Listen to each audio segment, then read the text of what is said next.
Allah ada 3 prinsip dalam beramal. Yang pertama adalah lillah. Lillah itu artinya kita beramal hanya untuk Allah Subhanahu wa taala. Di sini ada prinsip keikhlasan, bahwa ikhlas itu adalah syarat utama dalam setiap amal. Dan yang kedua adalah prinsip fillah. Fillah itu artinya di dalam Allah. Artinya setiap amal yang kita lakukan itu harus sesuai dengan aturan Allah Subhanahu wa taala. Di sini penting bagi kita untuk meneliti amal-amal kita. Apakah sudah sesuai dengan aturan Allah Subhanahu wa taala?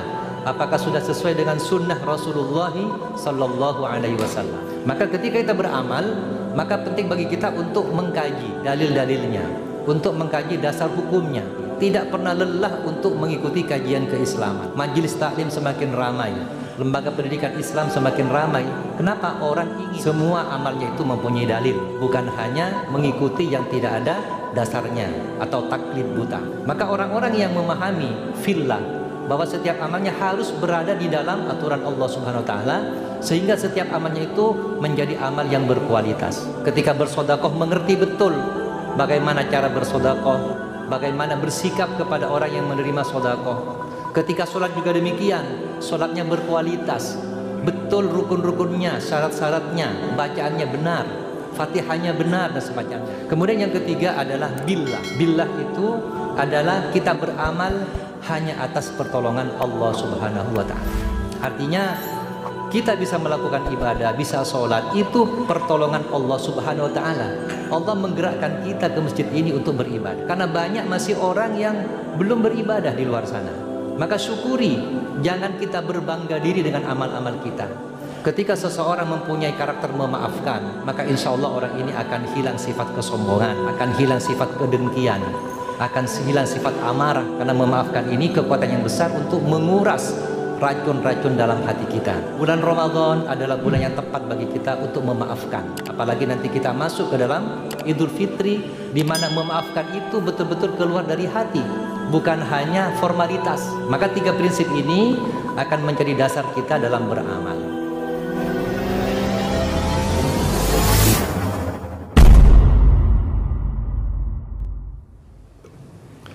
Assalamualaikum warahmatullahi wabarakatuh. Innal hamdalillah nahmaduhu wa nasta'inuhu wa nastaghfiruh wa na'udzu billahi min shururi anfusina wa sayyiati a'malina. May yahdihillahu fala mudhillalah wa may yudlil fala hadiyalah. Asyhadu an la ilaha illallah wahdahu la syarikalah wa asyhadu anna Muhammadan abduhu wa rasuluh. Allahumma shalli ala nabiyyina wa rasulina Muhammadin wa ala alihi wa ashabihi ajma'in. Amma ba'du fa ya ibadallah, usikum wa nafsi bitaqwallah, faqad fazal muttaqun. Kama qala ta'ala fi kitabihil karim, a'udzu billahi samil alim minasy syaithanir rajim. Ya ayyuhalladzina amanu taqullaha haqqa tuqatih wa la tamutunna illa wa antum muslimun. Ya ayyuhan nasu taqu rabbakumul ladzi khalaqakum min nafsin wahidah wa khalaqa minha zawjaha wa batha minhuma rijalan katsiran wa nisaa'a wattaqullaha alladzi tasaaluna bihi wal arham innallaha kana 'alaikum raqiba. Ya ayyuhalladzina amanu taqullaha wa qulu qawlan sadida yuslih lakum a'malakum wa yaghfir lakum dhunubakum wa may yuti'illaha wa rasulahu faqad faza fawzan 'azima. Allahumma arhamna bil Qur'an. Ikhwatal iman, jamaah salat Jumat rahimakumullah. Alhamdulillah, kembali kita bersyukur kepada Allah Subhanahu wa taala atas segala nikmat, curahan nikmat yang Allah tumpahkan kepada kita sekalian. Nikmat iman dan Islam, nikmat sehat dan sempat. Lebih-lebih kita berada di bulan Ramadan yang merupakan syahrul mubarak, yang merupakan bulan yang penuh dengan keberkahan, bulan yang penuh dengan kebaikan. yang merupakan Lataiful Ma'arif, di mana pada bulan ini adalah musim-musim kebaikan. Semoga Allah Subhanahu wa taala menerima segala amal ibadah kita yang telah kita lakukan di bulan Ramadan ini, puasa kita, sholat kita, kemudian juga sedekah kita, tilawah kita, dan segala bentuk kebaikan. Dan mudah-mudahan Allah mengampuni segala kesalahan kita, serta Allah memperbaiki sisa waktu Ramadan ini untuk kita, sehingga kita mudah-mudahan mendapatkan mahkota ketakwaan dari Allah Subhanahu wa taala. Masyiral muslimin rahimakumullah. Topik pada khutbah kali ini adalah salah satu dari prinsip-prinsip dalam beramal. Kenapa? Karena kita adalah orang-orang yang beriman kepada Allah dan kita diberi beban untuk beramal. Dan amal itu artinya perbuatan.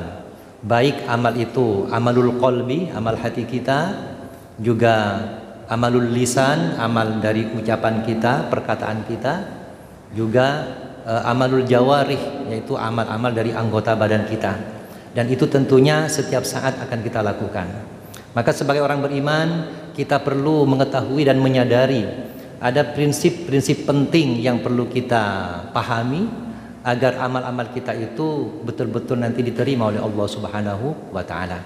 Bahkan para ulama terdahulu mereka rata-rata ingin agar puasa mereka, amal-amal ibadah di bulan Ramadan itu diterima, sampai berdoa 6 bulan berikutnya setelah Ramadan, berdoa terus mudah-mudahan amal-amalnya itu diterima oleh Allah Subhanahu wa taala. Hadirin rahimakumullah, ada 3 prinsip dalam beramal. Yang pertama adalah lillah. Kita sering mendengar kata-kata lillah. Yang kedua adalah fillah. Yang ketiga adalah billah. Ini kalimat sederhana tetapi sangat dalam maknanya kalau kita pahami. Yang pertama adalah lillah. Lillah itu artinya kita beramal hanya untuk Allah Subhanahu wa taala. Di sini ada prinsip keikhlasan. Bahwa ikhlas itu adalah syarat utama dalam setiap amal. Tidak sebanyak apapun amal kita, kalau tidak ada ikhlas, maka amal itu ibarat buih di tengah lautan. Maka penting bagi kita sejak awal kita sudah mulai memperbaiki sidqun niyah, memperbaiki niat kita dalam beramal. Kita harus punya target amal kita, niat kita itu karena Allah Subhanahu wa taala, ikhlas karena Allah Subhanahu wa taala. Sehingga ketika ada sandungan-sandungan dalam keseharian, kita masih punya prinsip yaitu ikhlas. Sebagai contoh misalnya kita bersedekah, misalnya ada sandungan gangguan, misalnya orang yang kita beri misalnya adalah ternyata orang kaya misalnya. Maka selama prinsip kita ikhlas, maka sedekah kita itu tidak akan pernah hilang. Demikian pula misalnya kita memberi sedekah ternyata orang jahat, kita tidak akan kecewa. Kenapa? Itu sudah takdir dari Allah. Mudah-mudahan sedekah kita itu bisa menyadarkan dia dari kejahatan. Artinya apa? Setiap amal-amal yang seolah-olah itu akan tidak berguna, ternyata tetap mempunyai manfaat ketika prinsip ikhlas ini ada pada diri kita. Demikian pula ketika kita bekerja misalnya. Bekerja ternyata gaji kita tidak besar, tapi karena prinsip ikhlas inilah, maka insya Allah kita masih bertahan. Bekerja mungkin gajinya tidak segera cair dan semacamnya, atau untuk hari raya tidak segera cair THR-nya, prinsip ikhlas itu tidak tergantikan. Tetap bekerja sebagai tanggung jawab dari amal-amalnya. Maka prinsip lillah ini perlu kita terus kaji, kita evaluasi terus amal-amal kita dalam menjalankan kehidupan ini. Maka ketika orang sudah mempunyai prinsip lillahi ta'ala, dia beramal hanya karena Allah Subhanahu wa ta'ala, karena mengharap keridhaan Allah Subhanahu wa ta'ala, maka insya Allah setiap amalnya itu akan berbuah kebaikan. Tidak ada penyesalan dalam beramal. Ketika melakukan kebaikan tidak ada penyesalan sama sekali. Kenapa? Karena dia yakin pahalanya tetap di sisi Allah Subhanahu wa ta'ala. Kemudian yang kedua adalah prinsip fillah. Fillah itu artinya di dalam Allah. Artinya setiap amal yang kita lakukan itu harus sesuai dengan aturan Allah Subhanahu wa ta'ala. Jadi di sini penting bagi kita untuk meneliti amal-amal kita. Apakah sudah sesuai dengan aturan Allah Subhanahu wa ta'ala? Apakah sudah sesuai dengan sunnah Rasulullah sallallahu alaihi wasallam? Maka kita kaji bagaimana wudhu kita, apakah sudah benar, apakah hanya rutinitas. Karena wudhu itu bukan hanya ibadah fisik, tapi juga mengikutkan hati ketika berwudhu. Ketika kita mengusap wajah, rasakan betapa kebesaran Allah atas nikmat penglihatan kita, atas nikmat pada wajah kita. Ketika mengusap lengan, rasakan betapa baiknya lengan-lengan kita, betapa besar manfaatnya. Itu dirasakan betul. Sehingga wudhu itu bukan hanya ibadah fisik, tapi juga melibatkan rasa atau rohani kita, sehingga wudhu itu menjadi berkualitas dan mempunyai kekuatan. Maka ketika kita beramal, maka penting bagi kita untuk mengkaji dalil-dalilnya, untuk mengkaji dasar hukumnya. Maka penting bagi kita untuk mengkaji agama ini, tidak pernah lelah untuk mengikuti kajian keislaman. Majelis taklim semakin ramai, lembaga pendidikan Islam semakin ramai. Kenapa? Orang ingin semua amalnya itu mempunyai dalil, bukan hanya mengikuti yang tidak ada dasarnya atau taklid buta. Maka orang-orang yang memahami fillah, bahwa setiap amalnya harus berada di dalam aturan Allah Subhanahu wa taala, sehingga setiap amalnya itu menjadi amal yang berkualitas. Tidak sembarangan amal. Ketika bersedekah mengerti betul bagaimana cara bersedekah, bagaimana bersikap kepada orang yang menerima sedekah. Ketika sholat juga demikian, sholatnya berkualitas, betul rukun-rukunnya, syarat-syaratnya, bacaannya benar, Fatihahnya benar dan semacamnya. Itu penting bagi kita untuk diterimanya amal-amal kita. Kemudian yang ketiga adalah billah. Billah itu adalah kita beramal hanya atas pertolongan Allah Subhanahu wa taala. Artinya kita bisa melakukan ibadah, bisa sholat, itu pertolongan Allah Subhanahu wa taala. Allah menggerakkan kita ke masjid ini untuk beribadah. Karena banyak masih orang yang belum beribadah di luar sana. Maka syukuri, jangan kita berbangga diri dengan amal-amal kita. Makanya orang yang merasa pinter itu sebenarnya orang yang bodoh. Tapi orang yang merasa bodoh itu sebenarnya tanda-tanda orang yang pinter. Kenapa? Setiap kepintaran dia, setiap amal-amalnya itu hanya karena pertolongan Allah Subhanahu wa taala. Kita berpuasa itu hanya Allah yang memberikan pertolongan pada kita untuk bisa kuat berpuasa. Maka tiga prinsip ini akan menjadi dasar kita dalam beramal. Misalnya juga dalam bersedekah. Orang-orang yang bersedekah itu mempunyai dampak yang besar dalam kehidupannya. Termasuk juga orang-orang yang berinteraksi. Ketika dia mendapatkan masalah, dia memahami betul bagaimana cara bersikap. Ada sebuah kisah inspiratif di sini akan menggugah hati kita. Ada dua orang bersahabat A dan B. Suatu ketika A ini menempeleng kepada yang B, ditempeleng sahabatnya itu karena ada sesuatu. Ternyata yang B itu tidak membalas, hanya menuliskan di atas pasir bahwa saya ditempeleng oleh A. Dalam perjalanan berikutnya ternyata dua sahabat ini mengalami musibah. Yang B ini hampir celaka, hampir mati. Kemudian ditolong oleh yang A juga yang tadi menempeleng. Karena ditolong sampai selamat, dituliskan lagi, saya ditolong oleh A. Tapi nulisnya berbeda, ditulis di atas batu. Kalau pertama ditulis di atas pasir, kalau yang kedua ditulis di atas batu. Apa maknanya? Bahwa ketika kita mendapatkan kezaliman, kesalahan, mudah bagi kita untuk memaafkan. Karena tulisan di atas pasir itu mudah hilang, kena angin, kena debu, kena hujan, hilang tulisan itu. Artinya kalau kita punya masalah, ada masalah dengan orang itu mudah bagi kita untuk memaafkan. Tetapi ketika orang lain berbuat baik pada kita, kita sulit melupakannya. Terukir seperti prasasti di atas batu. Artinya jangan lupakan kebaikan orang lain. Kita apresiasi kebaikan, tapi kalau kezalimannya mungkin bisa kita lupakan dengan cara memaafkan. Maka memaafkan inilah, forgiveness ini akan mempunyai kekuatan yang besar. Ketika seseorang mempunyai karakter memaafkan, maka insya Allah orang ini akan hilang sifat kesombongan, akan hilang sifat kedengkian, akan hilang sifat amarah. Karena memaafkan ini kekuatan yang besar untuk menguras racun-racun dalam hati kita. Bulan Ramadan adalah bulan yang tepat bagi kita untuk memaafkan. Apalagi nanti kita masuk ke dalam Idul Fitri, di mana memaafkan itu betul-betul keluar dari hati, bukan hanya formalitas, tapi keluar dari hati. Ada seorang tokoh di tahun 60-an yang bernama Lester Levinson. Beliau adalah seorang tokoh besar di Amerika Serikat yang mempunyai penyakit yang sangat parah. Penyakitnya sudah komplikasi. Maka kemudian ketika beliau dirawat di rumah sakit, dokter sudah angkat tangan, usianya sekitar beberapa bulan lagi. Kemudian setelah disuruh pulang, maka orang ini kemudian mulai merilis masa lalunya. Ada apa dengan saya? Mengapa saya punya banyak penyakit? Ternyata apa? Beliau ingat kembali kejadian-kejadian masa lalunya. saya pernah marah kepada A, dirilis kembali, dimaafkan, dilepaskan. Punya masalah dengan B, dimaafkan sampai semua. Akhirnya ternyata penyakitnya bisa sembuh dan orang ini bisa hidup 40 tahun kemudian. Artinya memaafkan itu adalah kekuatan yang besar bagi kita untuk menyehatkan tubuh dan mental kita. Bulan Ramadan adalah bulan yang tepat bagi kita untuk mulai memaafkan. Karena memang banyak orang yang salah pada kita dalam berhubung keluarga misalnya. Mungkin banyak istri kita melakukan kesalahan dengan kata-katanya. Itu dimaafkan dengan sungguh-sungguh karena Allah. Mungkin anak kita yang bandel dimaafkan. Termasuk juga seorang anak ketika dihukum mungkin oleh gurunya, oleh ayahnya. Dimaafkan, dilepaskan semua. Ketika dilepaskan, maka insya Allah dendam itu akan hilang dalam hati kita.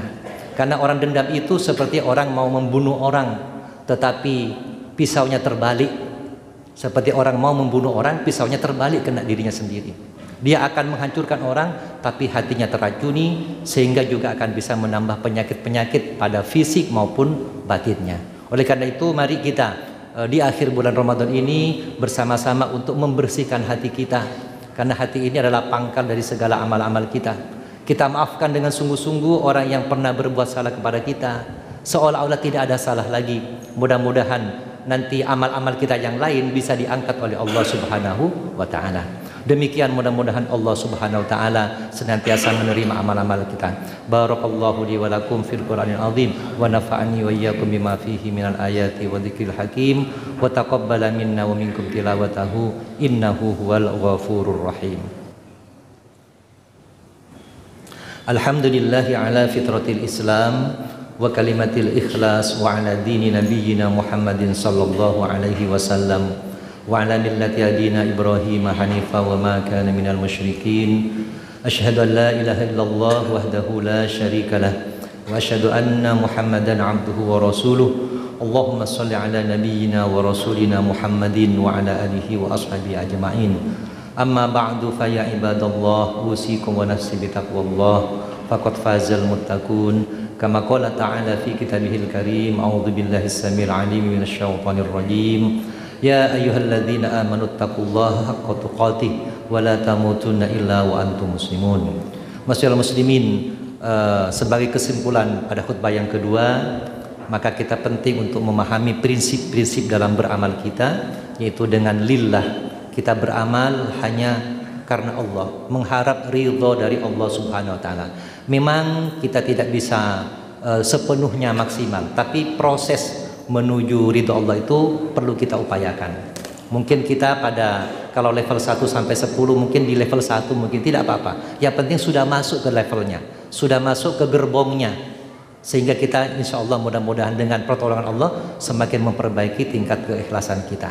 Karena orang yang ikhlas hidupnya akan tenang, hidupnya akan damai, hidupnya akan murah hati dan semacamnya. Yang kedua adalah prinsip fillah, bahwa kita ini beramal harus sesuai dengan aturan Allah. Maka mengkaji ilmu agama adalah wajib, fardu ain bagi kita.